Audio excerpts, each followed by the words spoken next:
Is Alice je echte naam? Zeg, jongens, die vragen die worden overgeslagen. En ik wil nog naar een feestje. Ik heb niet de hele nacht de tijd. Je had toch gelijk. Ik ben heel moe. Ik moet gaan. Hier is nog eens 100 voor de moeite.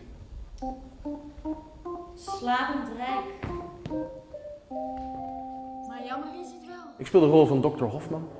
Albert Hofman, een huisarts met een burgerlijk bestaan.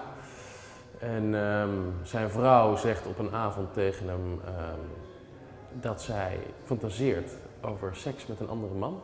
En dat slaat letterlijk de grond onder die man zijn voeten vandaan. En hij wordt zelf geconfronteerd met alle mogelijke angsten en verlangens die hij binnenin heeft. Ja!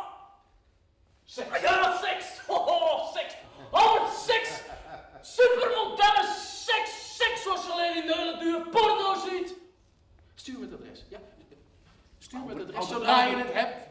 Ik speel Florien en Florien is de vrouw van Albert. Albert is Bo Schneider, de hoofdrol. Misschien had ik het je niet moeten vertellen. Had me juist veel eerder moeten vertellen. Ja. Ja, misschien is dat wat een huwelijk is, dat je elkaar alles vertelt. Hij pakt het heel anders aan dan ik. Ik ben een heel fysieke speler en heel impulsief, dus alles wat in mijn hoofd komt, doe ik ook. En hij is heel bedachtzaam.